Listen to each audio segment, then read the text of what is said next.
Maravilhas acontecem em nossas vidas todos os dias. Bom dia, Brasil! Todo mundo pulou da cama. E agora nós vamos para a aula 2 de Química, beleza? Lembrando, prepara o seu material, postura salesiana. Eu vou dar um tempo para vocês se organizarem e vamos nessa. Gente, então vamos iniciar aqui uns conceitos importantes sobre o capítulo 3. Lembra lá? Qual era o título do capítulo 3? Nós trabalhamos sobre o ciclo e propriedade da matéria. Lá, nós falamos de algumas substâncias, lembra? E o que esse mapa mental está te mostrando e recordando? Como que eu classifico as substâncias? Substância pura ou mistura, tá? Quando eu vou para as substâncias puras, elas podem ser simples ou composta. Lembrando lá daquela musiquinha. Simples é formada por um elemento. Composta é formada por mais de um elemento. Eu disse por mais de um elemento. Isso só para a gente se aproximar um pouquinho. Lembra da música? Tá. Como eu sempre falo, né? O que a gente não faz para vocês aprenderem as coisas? Mas tudo bem. Eu não estou aparecendo mesmo, eu só estou. Faz conta que não sou eu. Tá. Então, voltando lá. Quando eu tenho uma substância simples, que é formada por um tipo só de elemento, eu tenho combinações de mesmo átomo. Por quê? Porque eles constituem o mesmo elemento. Então, vocês têm exemplos aí de substâncias simples. O gás oxigênio, nitrogênio, o ozônio, o gás nitrogênio e o hidrogênio, né? Agora, quando eu vou lá para as substâncias compostas, por mais de um elemento. Vamos lá. Essas combinações já são de átomos diferentes, elementos diferentes. Aí eu tenho diversos compostos. Quantos elementos eu tenho na molécula de água? 2 elementos. Lembra lá, quantos átomos eu tenho nessa molécula de água? 3 átomos. Beleza, recordamos isso daí. Quando eu tenho uma substância pura, é só aquele tipo que está naquele recipiente, ou naquele ambiente onde eu me propor no exercício. Que elas são divididas em substâncias puras que podem ser simples e compostas. Quando eu classifico as misturas, é porque são combinações, associações de 2 ou mais substâncias diferentes ou iguais. Aí tem vários exemplos, porque ela também pode ser uma mistura de substâncias simples e uma mistura de substâncias compostas. Lembrados, né? Então, um exemplo, vinagre, que é o ácido acético mais a água, é uma mistura de substâncias diferentes. A água do mar, que tem sal e água, uma combinação de substâncias que compõem o aço, que é o ferro, e o carbono. Tá, agora nós vamos lá para os sistemas, para a gente lembrar das substâncias químicas, falando de sistemas. Esses sistemas podem ser classificados como homogêneo e heterogêneo. Lembra lá no capítulo 3 que homogêneo são aquelas substâncias que são compostas por apenas uma fase. Elas podem se misturar, pode ser uma mistura, mas de substâncias que são solúveis. Elas se solubilizam, compondo uma fase só. E elas eu chamo de solução. Aí eu venho para o sistema heterogêneo. Aí eu falei em heterogêneo, é aquilo que eu estou vendo, né? Então, na classificação geral, nós vamos falar só sobre homogêneo e heterogêneo. Nós não vamos falar de substâncias coloidais. Vamos deixar lá para frente um pouquinho.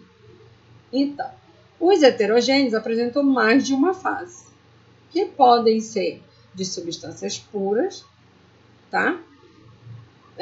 Pode ser de substâncias puras, não. Elas apresentam mais de uma fase e essas misturas de substâncias que eu estou vendo, elas são misturas de componentes, ou seja, de elementos, de substâncias que não se dissolvem ou não se diluem. Então, toda vez que eu falar de sistema heterogêneo, elas não vão se misturar, ok?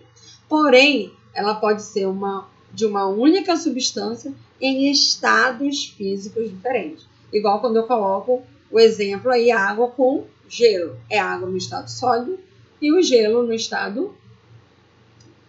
água no estado líquido e o gelo é a água no estado sólido.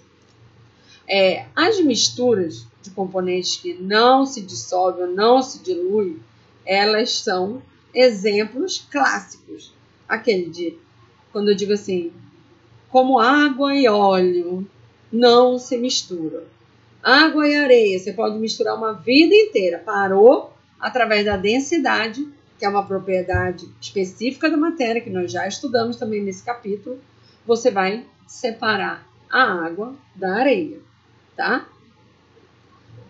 Quando eu falo dos sistemas homogêneos, que são compostos por uma fase só, que é chamada de solução, existem mistura de substâncias que se dissolvem ou se diluem totalmente, ou seja, eu não consigo identificar o que tem lá dentro. É uma coisa que eu olho, eu só vou saber se alguém me falar que eu misturei uma água com sal, por exemplo, água com açúcar. A água dissolve todo esse açúcar, ela solubiliza, então eles são substâncias solúveis, então eu não consigo ver. Se eu botar água com álcool se mistura. Já se eu colocar água com gasolina, ela já vai virar um sistema heterogêneo, porque elas não se misturam, tá? Quando eu falo de curva de aquecimento, eu vou falar de temperatura, lembra? Lembra dos gráficos? Então, essa parte aqui se refere àqueles gráficos. Gráfico de substância pura e aquele gráfico que eu identifico as misturas. Porque quem é que caracteriza isso? Qual é a propriedade que caracteriza isso? Nas substâncias puras é porque elas têm o ponto de fusão e de ebulição que não são variáveis. E quando elas são uma mistura, elas vão se caracterizar por gráficos de variação de ponto de fusão e ponto de ebulição. Lembra lá da musiquinha? Tá constante, tá variável. Isso aí, lembraram, né? Tá. Então, o que é uma substância? É uma porção, um aglomerado de determinadas moléculas. Então, as substâncias, elas são compostas de um aglomerado de matéria com determinadas quantidades de moléculas, tá? Lembrando lá naqueles exercícios que nós fizemos, que as moléculas são diferentes de substâncias, né? As moléculas são compostas pela junção dos átomos. As substâncias, elas não se repetem. Ou elas podem se repetir, porém, como que eu diferencio uma substância de uma molécula? As moléculas eu conto todas que tem no recipiente. Já as substâncias, aquelas que se repetem, são as mesmas. Então, elas não vão entrar naquela contagem. Lembra lá? Então, uma substância aí, nesses exemplos, elas são substâncias simples e substâncias compostas. Quantas substâncias simples eu tenho aí?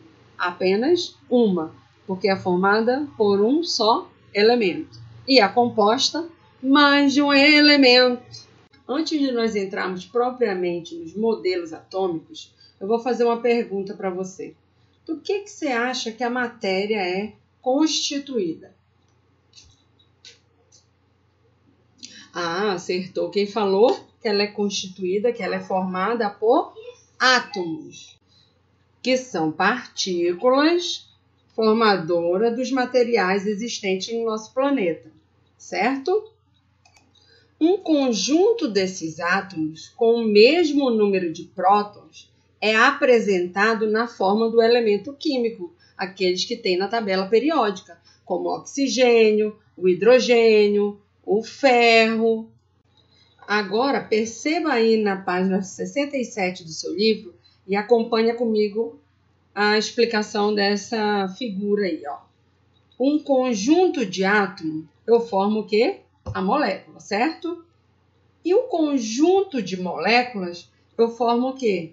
A matéria, tão conhecida por vocês, ou seja, é tudo que nos rodeia, inclusive nós mesmos. Ficou fácil agora, né?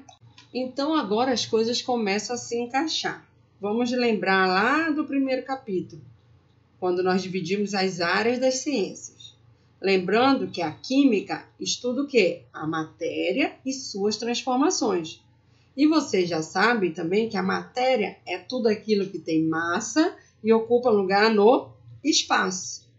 Lembram que a matéria é o quê? É formada por quem? Pelos átomos. Mas nem sempre foi assim. Vocês vão perceber isso agora com os modelos atômicos. Vamos lá nessa linha do tempo? Essa linha do tempo, ela vai servir para vocês terem uma ideia que durante muito tempo o ser humano procurou entender qual era a constituição dessa matéria. Os primeiros que pensaram nesse assunto foram os filósofos chamados filósofos da natureza. Aristóteles era o mais famoso entre eles. Não esquecendo de Tales de Mileto, que vocês também já estudaram ele no 8º ano. E tiveram outros. O que eles buscaram? Buscaram explicação para os diversos fenômenos observados na natureza. Olha lá, o Tales de Mileto, ele achava que a origem de todos os materiais vinha da água, que tudo era originado da água e retornava, né, à água quando ele era decomposto. Já Heráclito, ele achava que a constituição da matéria era feita através do fogo. Outros achavam que era através do ar. Aristóteles, ele acreditava na existência dos 4 elementos, tanto é que está ali na linha do tempo, ó. Preste atenção aí. Esses 4 elementos serviam para formar a matéria. Quais eram esses 4 elementos? Vocês estão vendo aí, ó, água, ar, fogo e terra. Para eles que eram responsáveis pela formação de qualquer coisa. Após a teoria desses 4 elementos, vocês vão perceber que surgiu uma forte corrente filosófica, conhecida como alquimia. Lembra que eu já falei para vocês sobre a pedra filosofal lá de Harry Potter? Então, quais eram os 2 principais objetivos desses alquimistas na época? Era o elixir da vida longa, que tornava o homem imortal, né? E a pedra filosofal, que seria capaz de transformar qualquer metal em ouro. Lembra lá de Harry Potter? Aí, seguindo aí a linha do tempo, ó, veio a teoria atômica. É constituída por Demócrito e Leucipo. O que eles falavam nessa teoria? Qual que era a hipótese deles para a constituição da matéria? Que era o átomo, né? Então, para eles, a hipótese era que a matéria era constituída exatamente por átomo. Aí apareceu a primeira palavrinha átomo. Olha lá na esquerda de vocês. Na esquerda de vocês tem a palavrinha átomo e para eles era uma partícula indivisível. Esses atomistas defendiam que na natureza tudo ocorria devido à ação desta partícula mínima, que ela era invisível, certo? Então, o modelo foi evoluindo. Então, para Demócrito e Leucipo, apareceu a primeira vez a palavra átomo. E o que era o átomo para eles? Uma partícula, A de negação, ó, e tomou de divisível, certo? Então, átomo era uma partícula indivisível. Mas, por muito tempo, esse modelo não era aceito pela comunidade científica. Aí veio a ciência propriamente dita através dos experimentos. pelo Dalton, certo? Que foi o primeiro modelo atômico experimental. O que ele publicou? Ele publicou uma teoria chamada Teoria da Constituição Atômica da Matéria. Na época, ele foi extremamente criticado. Porém, por meio dos experimentos, ele chegou à conclusão de que o átomo era uma peça-chave que constituía a matéria. Falava também que esses elementos, vamos dizer, eles eram iguais em relação aos seus formatos. Vamos melhorar aqui. Esses elementos, eles eram formados por átomos iguais em tamanho, então o tamanho dele era igual, a massa e a propriedade. Que propriedade é essa? Característica química desse elemento. Então ele comprovou tudo isso através de experimento. E ele disse também, que se os elementos eram diferentes, ou seja, eles eram constituídos por átomos diferentes. Entendeu? Então, quer dizer, o modelo dele foi cada vez mais evoluindo. Então, a evolução do modelo dele deu algumas características para esse átomo. O que ele falou, o que ele imaginou para o átomo na época? Ele imaginou que o átomo era formado, tinha uma forma esférica, maciço e indestrutível. Além disso, ele era indivisível. Certo? Então, você pega, ele não podia o quê? Se dividir. Como que ele mencionou esse modelo? Ele falou que o modelo dele parecia o átomo como uma bola de bilhar. Aquela bola que vocês conhecem como bola de sinuca. Continuando a evolução desse modelo, veio John Thomson. O que ele fez nesse modelo? Qual o experimento que ele usou? Ele usou um experimento chamado raios catódicos. Esses raios catódicos, vocês vão fazer uma pesquisa na tarefa, que eu vou pedir para vocês um pouquinho mais lá para frente. Mas já fica atenta nele. E atento também, certo? Então, o que ele introduziu? Cargas elétricas no modelo atômico dele. Então, ele tentou comprovar algumas coisas no modelo atômico de Dalton, que ficaram várias perguntas, por isso existe uma evolução no modelo. Então, ele fez os experimentos dos raios catódicos e acabou descobrindo essas cargas elétricas. E aí vocês vão descobrir o que é esse experimento. E aí, para ele, como que era esse átomo? Como que ele tentava enxergar esse átomo com a evolução dessa pesquisa dele? Ele disse, o modelo atômico dele ficou conhecido como pudim de passas. Se eu for fazer uma analogia com o meu atual, agora vocês não vão... Muitos nem conhecem o que é um pudim de passas, né? Mas vocês sabem o que é um panetone. Ou melhor, vamos fazer uma analogia com um chocotone. A massa é positiva e encrustada nela, que são os chocolates, tá vendo assim? Imaginando, então, o chocolate eram os elétrons. Então, a carga positiva é a massa do panetone e os elétrons estavam encrustados nessa massa. Delícia esse modelo, né? Agora você vai lá na página 69, 70 e 71, que nós estamos trabalhando no modelo atômico de Rutherford. Rutherford, ele usou o experimento dele baseado na radioatividade. Que experimento foi esse? O experimento da lâmina de ouro, que está lá na página 70, explicando detalhadamente sobre ele. E o que ele acabou descobrindo com esse experimento?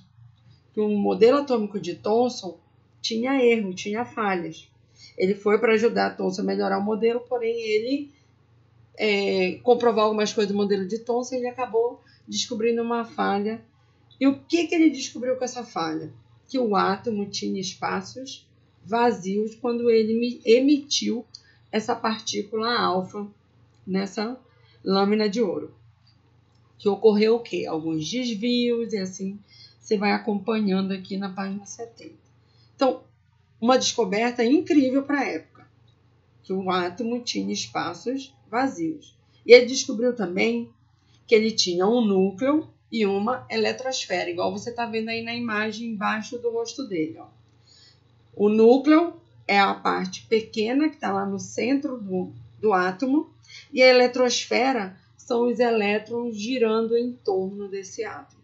O defeito do modelo dele, que um problema, né, do modelo dele é que ele não conseguia explicar como que esses elétrons giravam em torno desse núcleo. Ou seja, porque ele podia colidir. O que ele colidir? Ele podia se chocar. Pelo fato de que eles tinham o quê? Cargas opostas.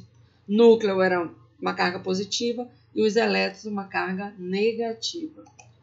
Gente, vamos lá, vamos continuar aí. Niels Bohr, ele foi baseado o modelo dele na teoria da mecânica quântica, tá? E um dos postulados dele vai te afirmar, vai lá na página 7.3 para você conferir o que eu estou falando, para você enxergar isso. Ele vai ser dividido, o átomo, ele é dividido em camadas. Você está vendo aí que existe a camada K, L, M, N, O, P, Q. E isso eu chamo de níveis de energia. Cada camada dessa tem um número. K vale 1, L vale 2, aí subsequente, até o número 7, tá? Você vai seguindo a sequência. Então, nível 1, nível 2, 3, 4, 5, 6, 7. Por enquanto, nós só temos até o 7. Ele pode ir bem mais para frente, até enquanto a ciência vai evoluindo, tá? E outra coisa, do postulado dele, eu vou falar de energia, por isso que ele foi baseado na mecânica quântica. Como que eu vou comprovar isso? Nós vamos fazer, quando nós voltarmos nas aulas presenciais, nós vamos aplicar esse modelo atômico de Bohr, tá? Através de experimentos bem bacanas que vocês vão descobrir essas cores que vocês veem, por exemplo, num fogo de artifício. Nós vamos fazer experimentos que vão comprovar isso através do experimento de Bohr. Então, por enquanto, você vai ficar com a evolução dele, o que o modelo dele foi caracterizado. Como que ele enxergava esse modelo? O modelo dele era chamado de órbita estacionária, tá? Então, os elétrons ficavam girando nessa órbita estacionária. Como vocês veem na imagem aí, ó, essas órbitas estacionárias são as camadas de energia. Então, os elétrons ficam, tá vendo o pontinho azul ali? Eles ficam circulando ao redor do núcleo. E Sommerfeld descobriu que os subníveis de energia, e como o nome do modelo dele era da forma elíptica, diferente do modelo atômico anterior de Bohr, que era chamado de órbita estacionária, tá? Então, Bohr descobriu os níveis de energia e Sommerfeld descobriu os subníveis de energia. Vocês vão entender isso aí mais para frente, tá bom? Então, a órbita os elétrons giravam através de uma forma elíptica, tá joia? Então, por aqui nós vamos parar e vocês perceberam que vocês viram a evolução do modelo atômico, certo? No próximo slide que eu vou mostrar para vocês, vocês vão perceber que eu deixei aqui, ó, nessa tela, o descobrimento através dos experimentos, como era o nome de cada modelo atômico, ó, modelo atômico de Dalton, recapitulando, bola de bilhar, Thomson, pudim de passas, que pode ser o panetone, lembra? Rutherford, sistema planetário. E Bohr, órbitas estacionárias, ok? E não esqueçam de Bohr, que ele descobriu as camadas de valência, que são os níveis de energia, ok? Então, a gente fica por aqui. Deem uma lida no livro para você se apropriar desse conhecimento, tá bom, meus amores? Então, gente, voltando aqui para lembrar para vocês a tarefa de casa, porque sempre, né, tem tarefa. Então, vocês fiquem atentos, porque tem bastante tarefa para vocês se organizarem direitinho, tá? Tem tarefa no caderno, tem tarefa na parte de ciência e se liga na data da entrega dessa tarefa. dia 18/4. Lembrando que todas essas tarefas serão vistadas quando nós retornarmos às aulas presenciais, que eu espero que seja logo, logo, logo, tá? Um beijo, até a próxima aula.